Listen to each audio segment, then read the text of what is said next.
President Trump pardoned the former Honduran president after he was convicted of trafficking roughly 400 tons of cocaine into the United States, cocaine that contributed to the deaths of tens of thousands of Americans year after year. Yet the president and his cabinet authorized a military operation to capture Nicolas Maduro in order to arrest him for virtually the same crime. So, yes or no, because I have a bunch of questions here. To the best of your knowledge, was Hernandez convicted of trafficking approximately 400 tons of cocaine into the United States? I'm not involved in the pardon process. I can tell you. No, I'm just asking if he... Yeah, but I don't do yes or no. I don't play games. This is not a game show. Do you know he was... Okay, so I'm just going to tell you he was... So I can answer your question because I know what you're getting at, but go ahead. He was convicted. I know. The president felt that he was unfairly treated. I can't give you much insight because I'm not involved in the pardon process. Would you not concede? Can you not understand how the American people and how the world are clearly going to be frustrated by the hypocrisy of this when one man is convicted and pardoned and another man captured, and how it undermines the United States' credibility on the world stage? No, but the difference is that, again, I can't opine on the specifics of his case because I wasn't involved in the pardon, but he was not a sitting office holder. He was not even the president of Honduras when that decision was made, either to convict him. The difference between him and Nicolas Maduro is he was actively engaged in narco-trafficking. It was an ongoing endeavor. I think it does undermine our credibility, but I'm going to move on to some foreign policy decision-making here, because despite the fact that you famously or infamously have numerous jobs in the administration, your Secretary of State, your National Security Advisor, it is increasingly unclear who's actually directing U.S. foreign policy under President Trump. We have a special envoy Witkoff. He's reportedly conducted Russian-Ukraine talks in Switzerland beyond your awareness. He and Jared Kushner have been described as managing the president's Gaza plan. Meanwhile, Ambassador Barrack is leading on Syria policy, while Special Envoy Boulos is appearing to lead on our Africa policy. So I have to ask you, I know the answer to this, but I'm going to ask you, are you the lead for U.S. government on foreign policy? One man ships hundreds of tons of cocaine into the United States and gets pardoned, and another man is accused of the same crime and becomes the target of a military operation. Today, we're diving into a jaw-dropping exchange that puts U.S. credibility on trial. This isn't a conspiracy theory. This isn't a rumor. This is a direct question asked on the record, followed by a whole lot of dodging. The former president of Honduras was convicted of trafficking roughly 400 tons of cocaine into the United States. 400 tons. Cocaine that fueled addiction, violence, and tens of thousands of deaths year after year. And yet he was pardoned. When pressed with a simple yes or no question about the conviction, the response wasn't clarity, it was distance. I wasn't involved. I can't opine. This isn't a game show, but the facts didn't disappear just because the answer was uncomfortable. Now compare that to Nicolas Maduro, accused of narco-trafficking, declared an active threat, targeted with a military operation to capture and arrest him. Same crime, wildly different consequences. And that's where the word hypocrisy enters the conversation loudly.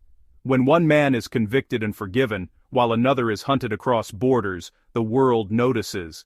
Allies notice, adversaries notice, and Americans notice.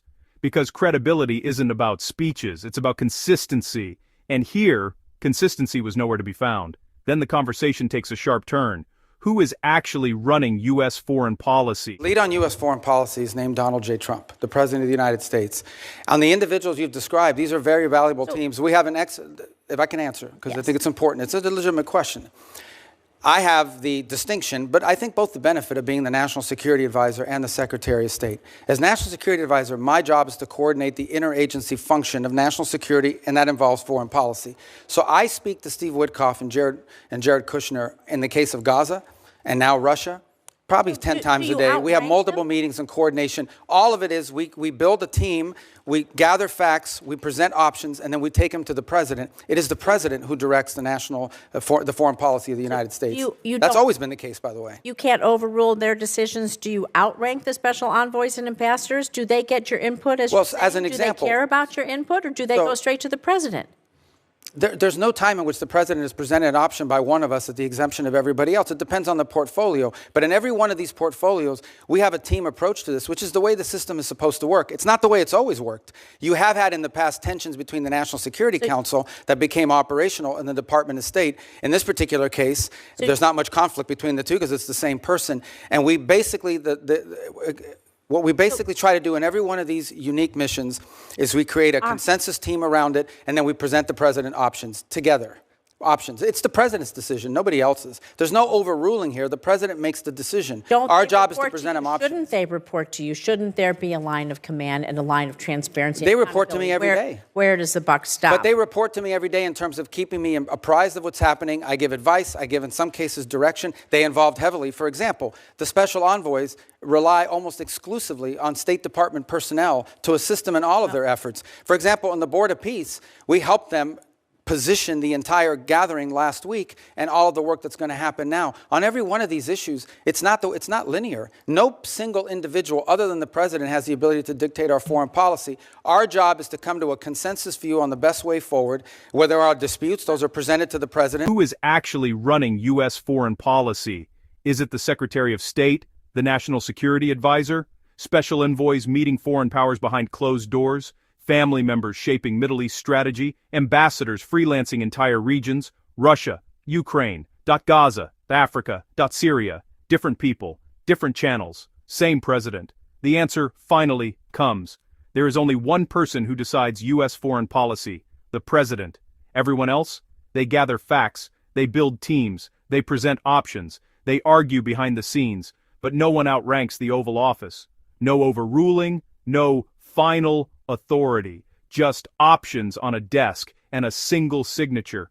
This exchange wasn't just about drugs or pardons or military operations. It was about trust, transparency, and whether the rules apply evenly or only when convenient, because when justice looks selective, credibility collapses. So here's the real question. Can a superpower demand accountability abroad while rewriting the rules at home? Drop your thoughts below. If this breakdown gave you clarity, hit like, subscribe, and stay sharp, because the story doesn't end when the cameras turn off.